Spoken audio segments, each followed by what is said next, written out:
When I moved from India to the UK 7 years ago, I had nobody to guide me about the things that I'm going to talk to you about today. So if you're planning to move to the UK in the next few months and you're confused how to get started with packing or what are the things that you need to keep in mind once you actually move here, this video is for you.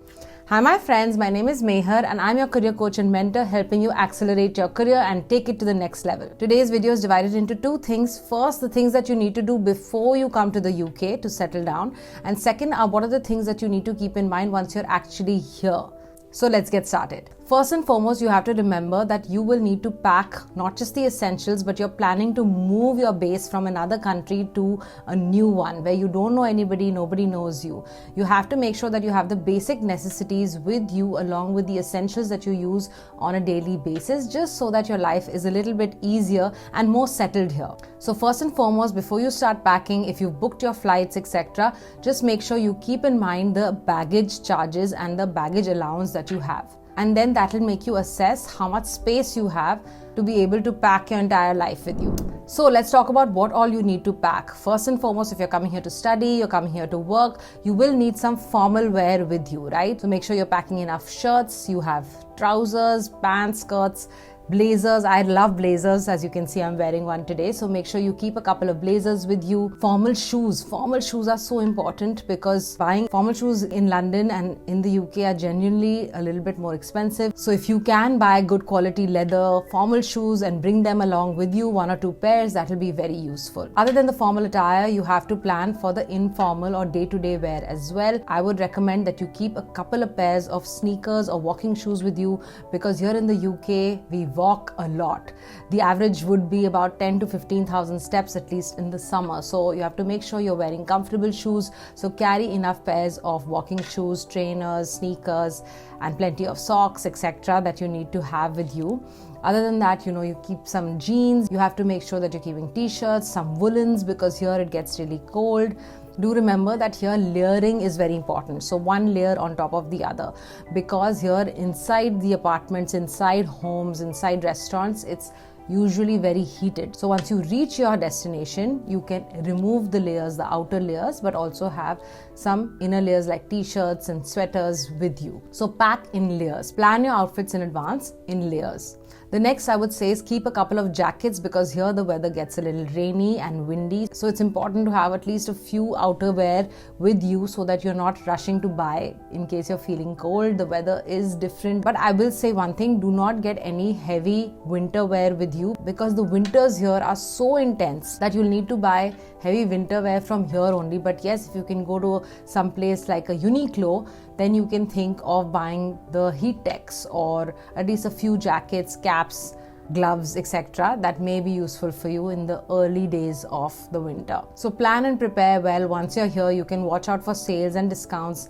If you're a student, then a lot of students discount keep coming up. So make sure you're using that time to buy all your winter wear that you need. Boots are again a big essential. It could be rain boots, walking boots, even formal boots because here the weather gets very cold. You'd want to cover up your legs as well.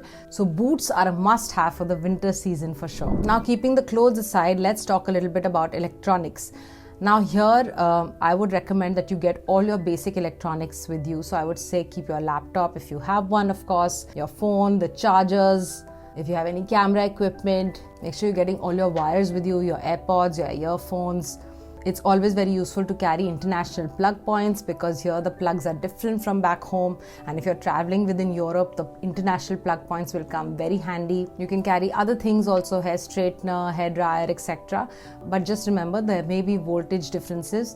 So you have to keep that in mind. Just try and assess what's important because you'll have limited space to carry stuff with you. You can even keep a power bank or two if you think that will come in handy when you're out and about living alone. Now let's talk about the important documents that you need to keep. First and foremost are, of course, your passport, your ticket, your accommodation. I would also say keep copies of your passport. If you're coming here to study, then make sure you're carrying the letter of admit.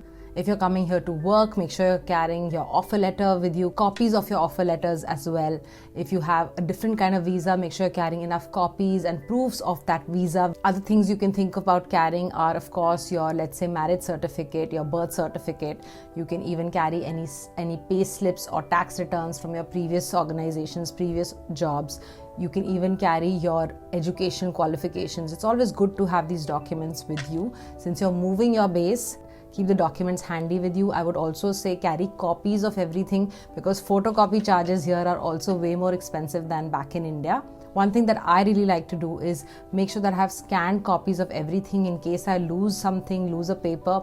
So make sure you're scanning all your important documents and keeping them stored on a drive or a cloud such as iCloud or Google Drive, where you can access them easily and in case you need to take a printout later. You can even carry copies of your Aadhaar card or any other resident permit. Driver's license will come in handy because you're allowed to drive for 1 year after you move to the UK on your Indian license as well. One more thing that you'll need to do is once you're here, you'll need to carry your resident permit. So make sure you have copies of proof of that as well. Basically, keep a section in your luggage just for storing all your documents, which will be super important because you will be needing these documents later when you start working or if anything at all goes wrong.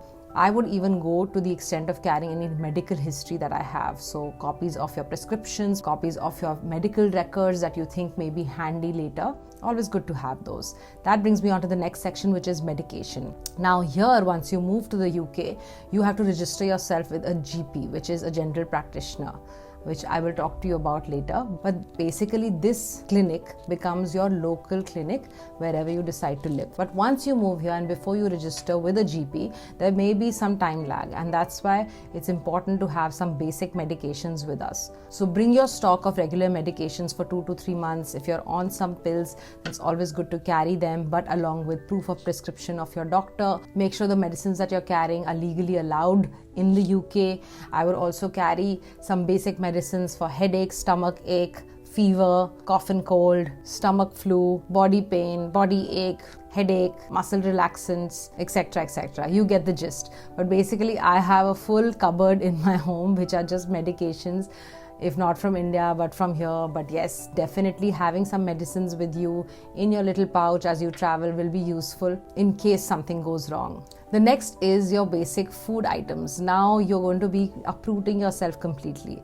So remember that your favorites may not be available here very easily. Even if they're available, they may be in an Indian area, Indian section that you'll have to go to specially to travel, which is just a little too tedious sometimes. So carrying your favorites with you will help you remember home and sustain you for the next few weeks at least. So whatever you like to eat, your favorite chips, your favorite snacks, maybe something homemade, that will just make you feel a little bit closer to home. So for example, I get Uncle Chips from home, I get Maggie back from home.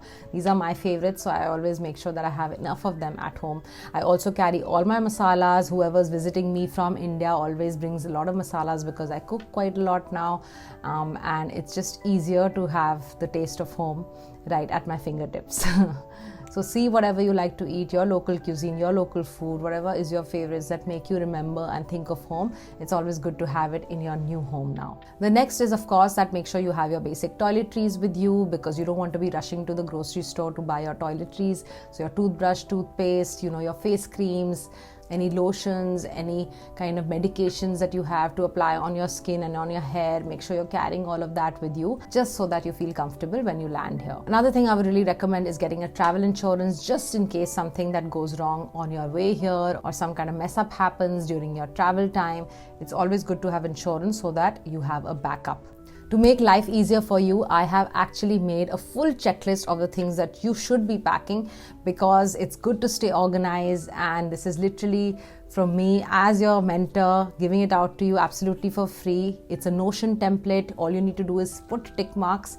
Just click on the link below and you will get access to my template, my packing checklist for the UK, available to you. My friends, if you're finding this video useful, please do hit the subscribe button and share this video with a friend who may be moving to the UK soon. Now let's talk about the things that you need to do once you're actually here in the UK. Now you're absolutely strange to this country. You probably don't have much idea about how do you navigate. First and foremost, you have to remember that you have to have your accommodation at least sorted for the next few weeks so that you're not stressed when you land here. Again, bring copies of your accommodation and figure out once you land into the airport in the UK, whether it's Heathrow or whatever, how are you going to reach the accommodation? So figure that out first. Here we reach the destination, the address, by the postcode. So it can be NW69LP or whatever. You have to remember that that is what you need to put on Google Maps or City Mapper. That's another app that I use, and it helps calculate the easiest and best route to get there. The best part about these apps is that it shows you public transport options as well, and here public transport is very much on time and very much sorted. All you need to do is make sure that you have your travel to your destination once you land in the UK sorted out. If there's anybody coming to pick you up, how are they going to reach you once you land here? Do you have a SIM card? Now that's important. If you are not coming with a SIM card that works, you'll need to buy a SIM card ASAP as you land at the airport.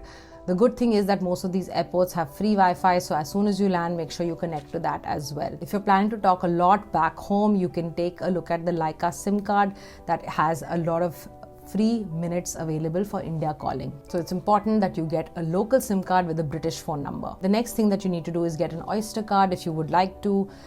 If you are a student, you can get a student Oyster card. You get additional discounts on travel. So Oyster card is basically a card that is used to travel in the tube, which is like the metro over here, as well as public transport like the buses. The bus system and the tube system is really good here, at least in London. So make sure you get the Oyster card for sure. The next is getting your BRP. Now that is a biometric resident permit. Basically, this is a resident card like the Aadhaar card we have back in India. This is going to be a proof of identity, proof of visa while you're living in the UK. I would say that do not carry this around with you. I have had the experience of losing it once. It costs a lot of money. It's very tedious. So always have copies of that available with you. If you need to carry an ID around, make sure it's not the BRP. It could be the Indian driver's license or your student ID or whatever. Just don't carry your BRP around. That's my recommendation to you. But once you land here, you will have to figure out where you need to collect it from. It should be hopefully near your accommodation, because that's what you would have put into your visa application as to where you would collect your BRP from. The BRP usually arrives within 10 days to 2 weeks of you landing in the UK. So make sure you go and collect that, because that's super important. Do not lose that. And after you have your BRP, you will need to open a bank account. And that's why I said it takes time to open a bank account, because you're waiting on your proof of visa, proof of identity, which is the BRP. So once you have your BRP, you can go and open a bank account. You can use Barclays, HSBC, whatever you like. I have an account with HSBC. I've had a good experience with Barclays previously as well. You can check out Santander, NatWest, etc., whatever works for you. You can even open a bank account with one of the digital banks, which is Monzo or Revolut. These are very easy to open, and you can get started ASAP instead of waiting for a long time to open a bank account. You can even use something called Wise to transfer money from India into your bank account here, just so that you have some kind of backup option.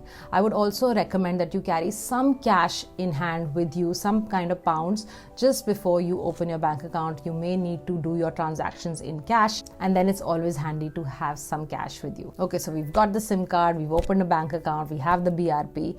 Now what? Some of the next things you can do is register with the GP, as I was telling you, which is your local clinic within the neighborhood that you live, and register ASAP and tell them, meet them, see if you have any appointments that you need to be doing. Let them know about your medical history, if any. The next is download the apps that you need to download. I would really recommend City Mapper, because that's really good. It's really accurate when it comes to using public transport for sure.